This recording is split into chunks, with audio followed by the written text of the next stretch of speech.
Hey, welcome to Bible Rhythms. Today we are talking about Bible narratives.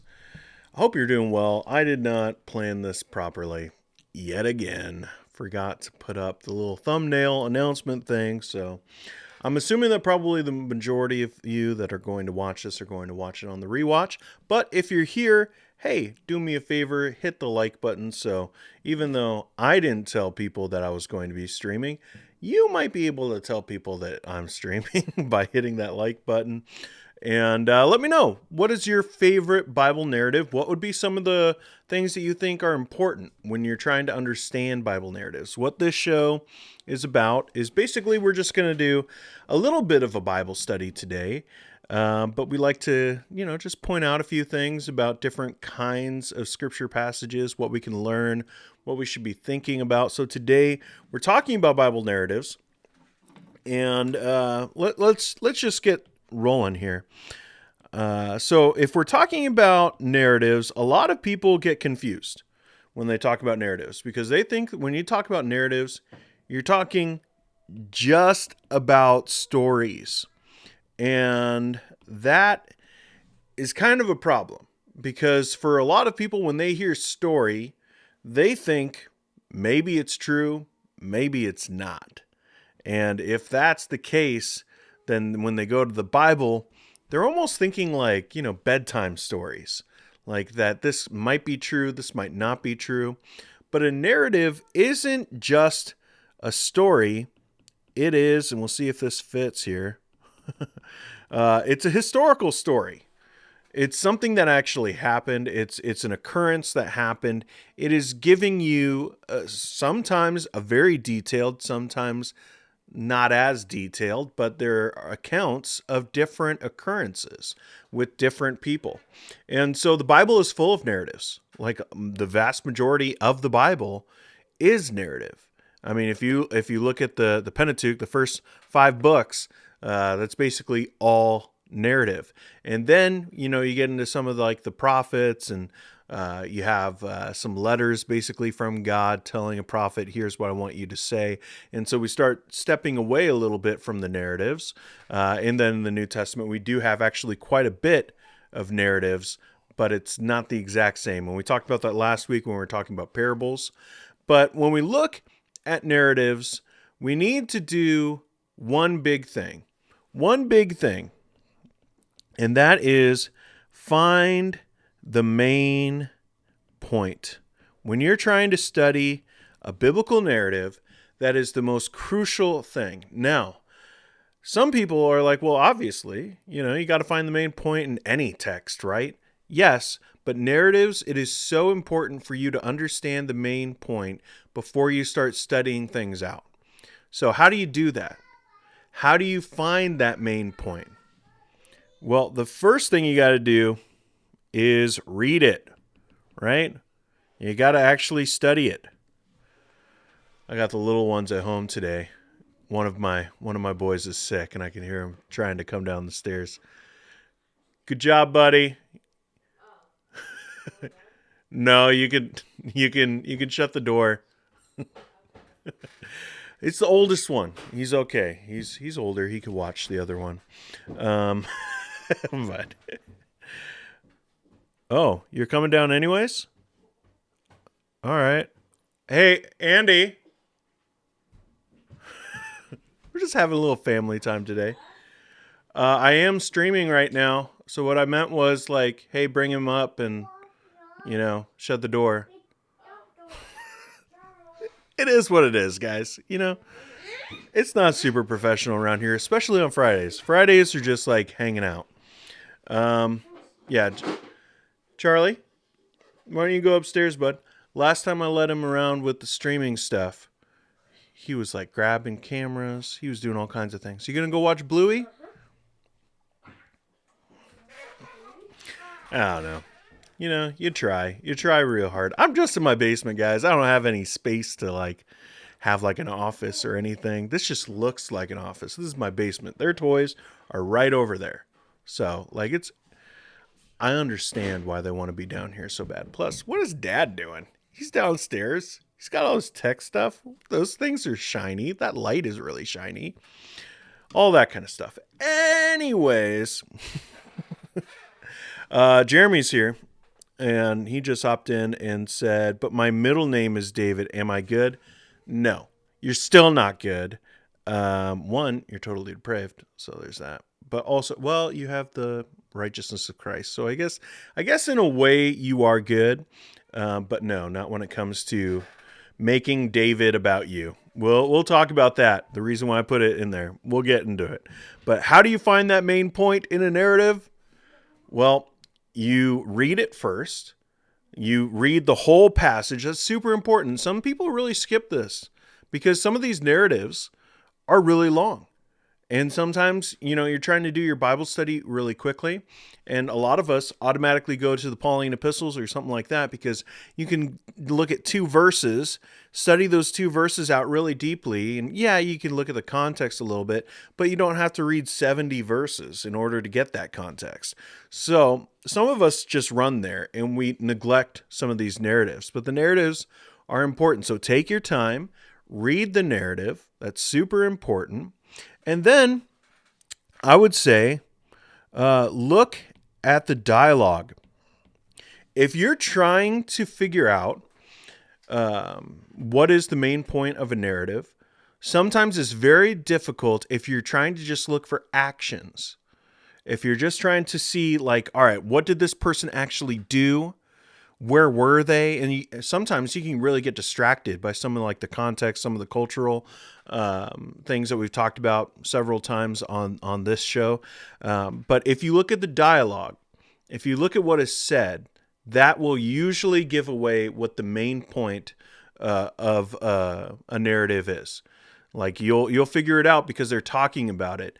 And a lot of times they'll even put within some of the dialogue between different people in the narrative, you'll see an emphasis.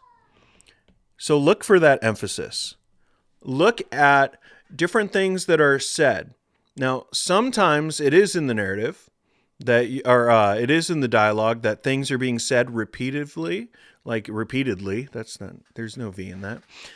That you're repeating the same, like maybe it's the same sentence, maybe it's the same idea that's just getting repeated throughout the narrative to different people. Look for those things. But then also look for the clues. I'll put it that way. The clues. Like this would be like almost like the person who is telling the story. So if you're talking about like the Pentateuch, Moses, he's the one who is writing it.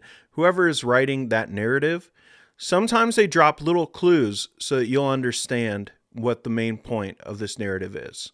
So look for some of those details. Today we're going to be looking for some of those details as we look at a narrative. So look for little statements that are just like, and this person was over there, or this person left this behind, or like those kind of statements that are not like someone talking, and it's not like necessarily what they're doing, like the action that they did this, but it is actually like kind of like hinting, foreshadowing that something is coming and saying like, hey, let me step in and say this also happened. If you look at the Gospels, this happens actually quite a bit, where you're looking at like when they're talking about Judas, statements like he would be the one who would betray them later. Those are the kind of clues that I'm talking about. That the narrator, whoever is telling the story, just kind of drops a little fact that doesn't seem to be all that important, like to what those people are specifically doing at that moment. But usually those clues are being built upon so that you can understand what the main point is later on. So look for those clues.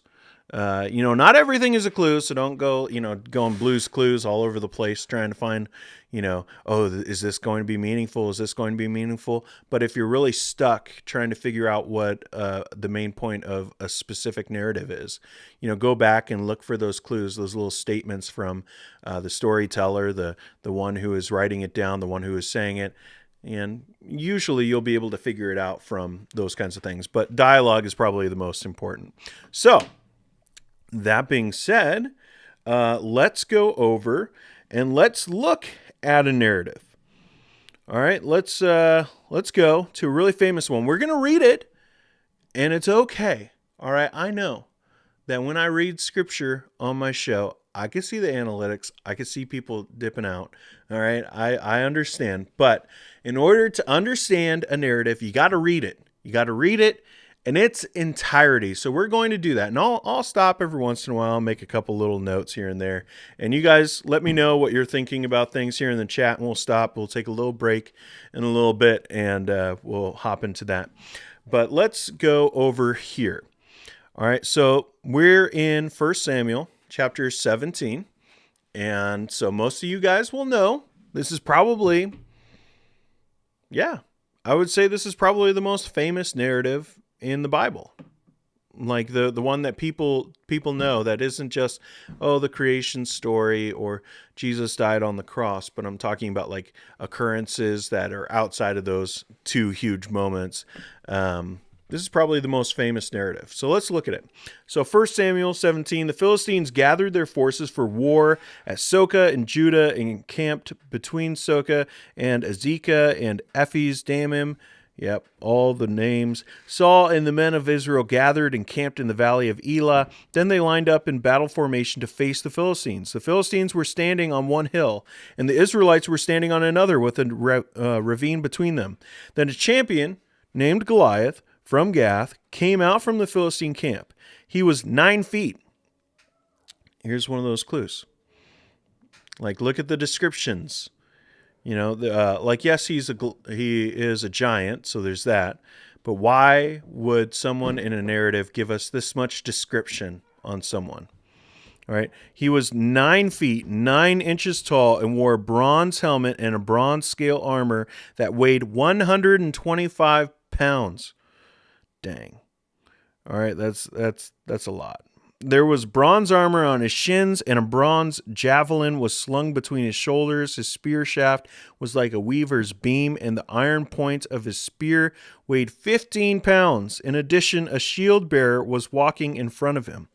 So there's a lot going on here, a lot of detail. That's important. He stood and shouted to the Israelite battle formations. "Why do you come out to line up in battle formation?" he asked. "Am I not a Philistine, and are you not servants of Saul? Choose one of your men and have him come down against me. If he wins in a fight against me and kills me, we will be your servants. But if I win against him and kill him, then you will be our servants and serve us." Then the Philistine said, "I defy the ranks of Israel today. Send me a man so we can fight each other." When Saul and all Israel heard these words from the Philistine, they lost their courage and were terrified. Now David was the son of the Ephrathite from Bethlehem of Judah named Jesse. Jesse had 8 sons, and during Saul's reign was already an old man.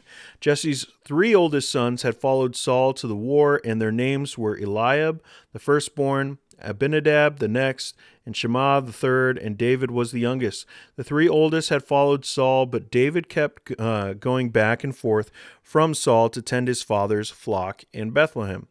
Every morning and evening for 40 days, the Philistine came forward and took his stand. One day Jesse told his son David, "Take this half bushel of roasted grain, along with these 10 loaves of bread for your brothers, and hurry to their camp. Also take these 10 portions of cheese to the field commander. Check on the well-being of your brothers and bring a confirmation from them. They are with Saul and all the men of Israel in the valley of Elah fighting with the Philistines." So David got up early in the morning, left the flock with someone to keep it, loaded up, and set out as Jesse had charged him. He arrived at the perimeter of the camp as the army was marching out to its battle formation, shouting their battle cry. Israel and the Philistines lined up in battle formation facing each other. David left his supplies in the care of the quartermaster and ran to the battle line. When he arrived, he asked his brothers how they were. While he was speaking with them, suddenly the champion named Goliath, the Philistine from Gath, came forward from the Philistine battle line and shouted out his usual words, which David heard. When all the Israelite men saw Goliath, they retreated from him terrified. Previously, an Israelite man had declared, "Do you see this man who keeps coming out? He comes to defy Israel. The king will make the man who kills him very rich and will give him his daughter. The king will also make the family of that man's father exempt from paying taxes in Israel." David spoke to the men who were standing with him. "What will be done for the man who kills that Philistine and removes this disgrace from Israel? Just who is this uncircumcised Philistine that he should defy the armies of the living God?" So as you're going through this narrative, you can see some of those clues. You can see some of those clues in the detail of the height of Goliath. You can see it in the weight even of his armor and how much armor he had. And he had a shield bearer. And look at what he's saying. And then you have David coming in and saying, not just like, hey, glory for yourself. That's what his brothers are focused on. That's what the other people are focused on. Like, Saul's going to give you so much if you go and you fight this guy and win. And look at what David says. The dialogue gives it away, okay? That he should defy the armies of the living God. So the focus from David isn't on the men, it's on God. The armies of the living God. The troops told him about the offer, concluding, "This is what will be done for the man who kills him." David's oldest brother Eliab listened as he spoke to the men, and he became angry with him. "Why did you come down here?" he asked. "Why did you leave those few sheep within the wilderness?" That's weird. "I know your arrogance and your evil heart." Dang, bro. "You came down to see the battle." "What have I done now?" protested David. "It was just a question." Man, we got some like real brotherly squabbles going on. Then he turned from those beside him to others in front of him and asked about the offer. The people gave him the same answer as before. What David said was overheard and reported to Saul. So he had David brought to him. David said to Saul, "Don't let anyone be discouraged by him. Your servant will go and fight this Philistine." But Saul replied, "You can't go fight this Philistine. You're just a youth. He's been a warrior since he was young." Again, the details are showing us the main point. The main point is coming, but some of these details are pointing out just how vast the difference is between David and Saul. And we'll talk about why that is in just a minute. But he's been fighting. He's been a warrior since he was young. Verse 34, David answered Saul, "Your servant has been tending his father's sheep. Whenever a lion or a bear came and carried off a lamb from the flock, I went after it, struck it down, and rescued the lamb from its mouth. If it reared up against me, I would grab it by its fur, strike it down, and kill it.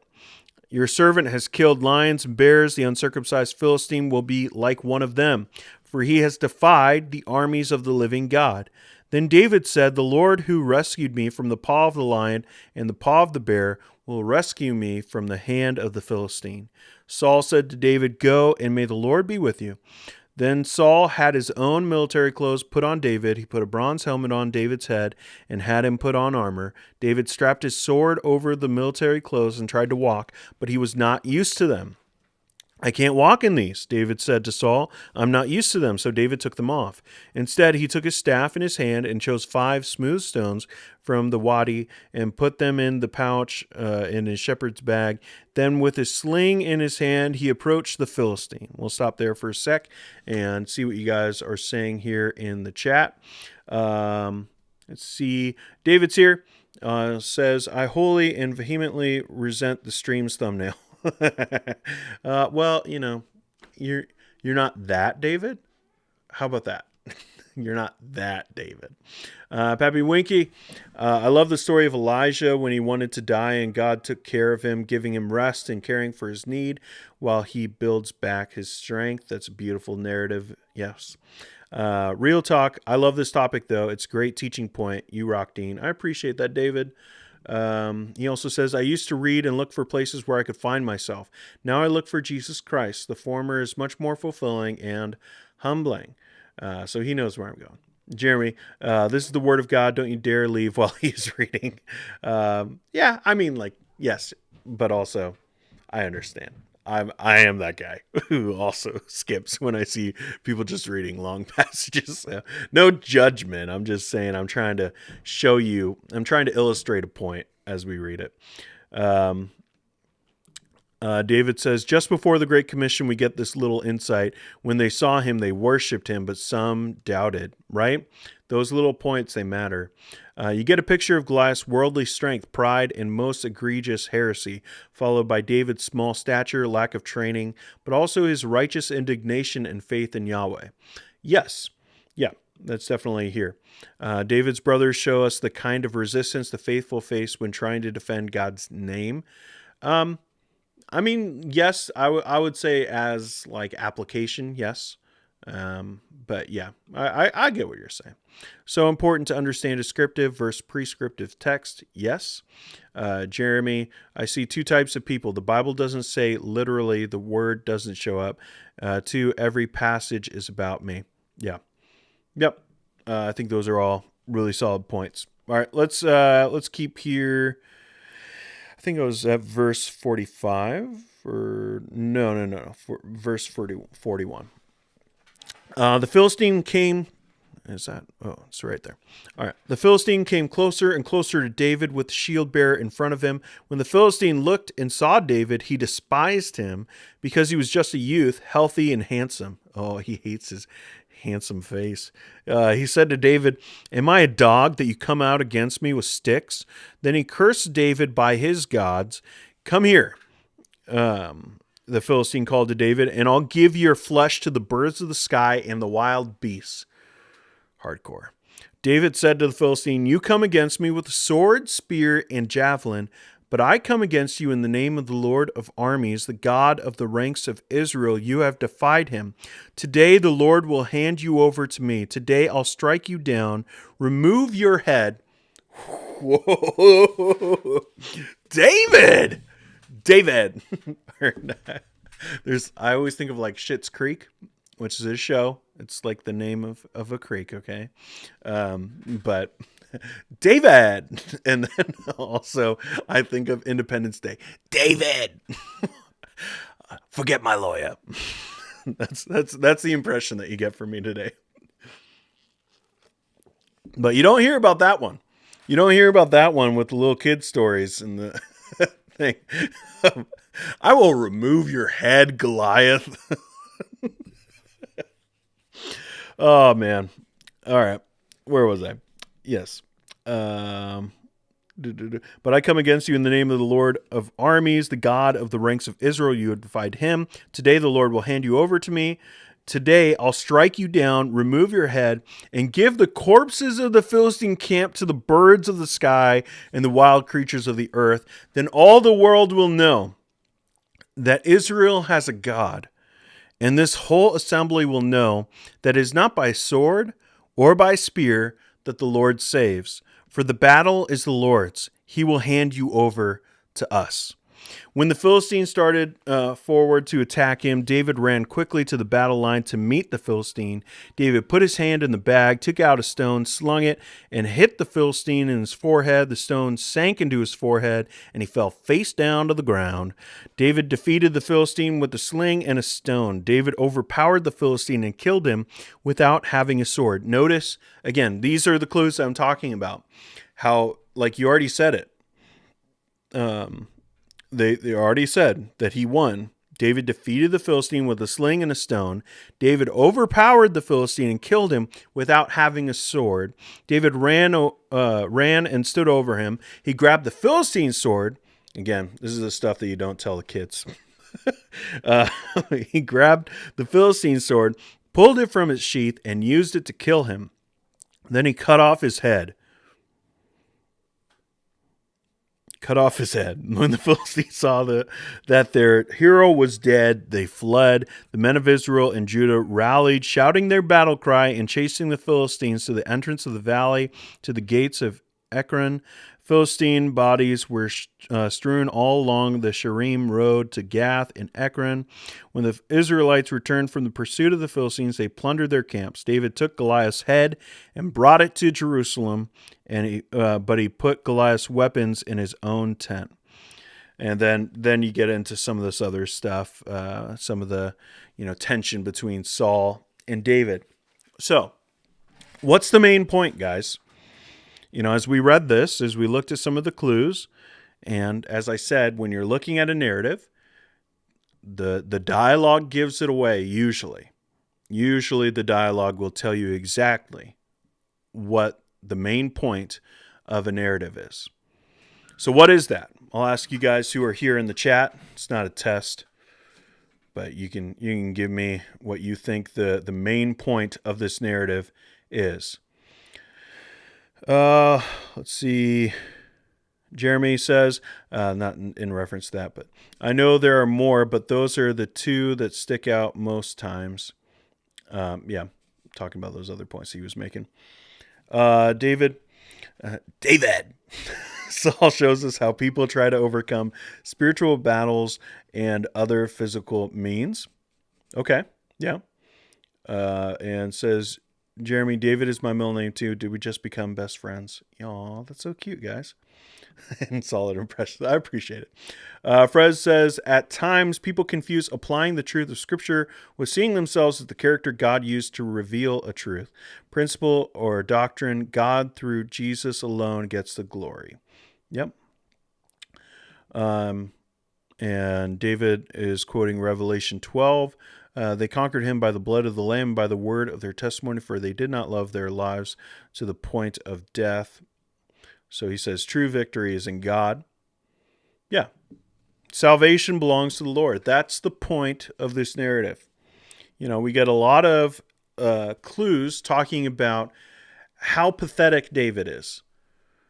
Like, okay, we get a little bit of how he killed like a lion and a bear, but all of the emphasis, even in that, of David talking about that, is really about how amazing God was in delivering him from those enemies, from those,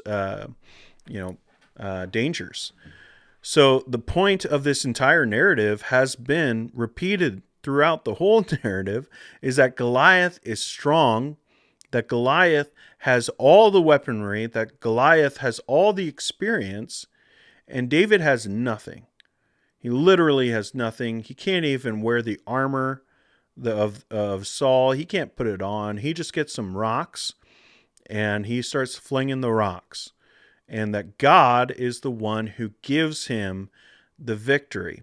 That salvation belongs to the Lord. If you look at that last big narrative dialogue moment in verse 45, David said to the Philistine, you come against me with a sword, spear, and javelin, but I come against you in the name of the Lord of armies, the God of the ranks of Israel. You have defied him. So the emphasis isn't on David, it's on God. You have defied him. Today, the Lord will hand you over to me. Today, I'll strike you down and remove your head and give the corpses of the Philistine camps to the birds of the sky and the wild creatures of the earth. Then all the world, so the main point of that isn't so I'm going to win. The main point of it is then all the world will know that Israel has a God. And this whole assembly will know. So the Israelites will know. So the whole world, they'll know that we have a God and he is alive and he is strong. And he will deliver you into my hands. But then also my bros who've been defying, who have been scared out of their wits, and this whole assembly will know that it is not by sword or by spear that the Lord saves. For the battle is the Lord's. He will hand you over to us. So the main point of this narrative is that salvation belongs to the Lord. So what does that do for us when we start to talk about how we teach this, how we preach this? Maybe if you're a pastor or you're given an opportunity to preach in your local church. Well, don't fall into the trap, and this happens all the time with narratives, of saying, oh, well, I'm going to just fit myself into this narrative. And it's like everything just ends up being like this moral thing of be like this person. Dare to be a Daniel. By the way, if you're still using that as a title in your sermon, come on. It's been done. Dare to be a Daniel. Be like David. Like that's just the same stuff that we hear all the time. And it's such weak sauce theology. It's such like a belittling of a story. I've heard sermons about like, oh, you need to go, what are your 5 stones? What are your 5 stones that you're going to use to conquer the giants in your life? What are those? Things that the world doesn't think about, but you're focused on them. And they're smooth and they're weapons that God will, like I've heard that sermon. Like those sermons are out there. They're everywhere. There are movies that are based off of facing the giants in your life. God took down that giant once and he'll destroy the giants in your life. That's not the point of this text. Narratives need to be defined by their main points and let that affect the rest of the teaching. The main point of this text is that God saves, that salvation belongs to the Lord. And if that's how you view it, you're not going to fit yourself into the text and say, oh, well, I'm just a Daniel. Or I'm just a David. I need to do these things. I need to be like Daniel and pray this way. Everything then just becomes this legalistic thing of, I need to do this. I need to do that. I need to do more. And really, it's an abuse of the law in our lives. This narrative is about how God saves, even when it's like the most unlikely thing. Even when it's just like impossible. It's impossible. Look at Goliath and look at David. David has no worth throughout this narrative. It isn't like, oh, he was just so strong. Or yes, he did have faith, and that's important. You should have faith in God that he will rescue you. But the emphasis isn't on David's faith. The emphasis is on God's faithfulness, that he is going to deliver him.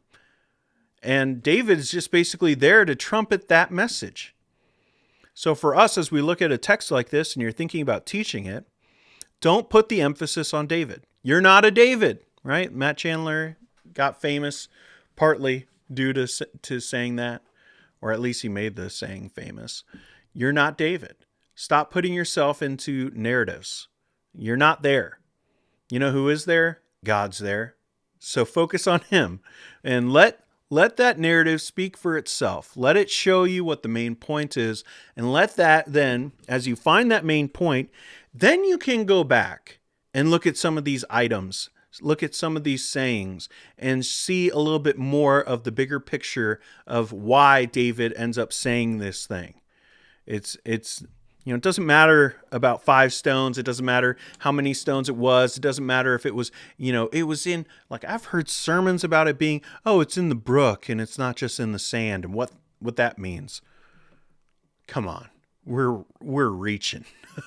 No, it's about salvation belongs to the Lord even when things look impossible. And does that mean he's always going to do it? No, but he's always faithful. And that's how we look at narratives. We look at narratives looking for the main point and let that main point feed back into the narrative once we find it. And now we understand that narrative a lot better. Rather than looking for the cultural items, allegorizing everything in order to come up with some moralistic message about how you need to do this, you need to be more like this, and it just ends up, just throwing all kinds of like law on people. Just be better, just do it. Like, where's that Shia LaBeouf thing? Just do it. Just do it. Be better. Like that's not going to help anybody. You know what is going to help people? Knowing that God can save them.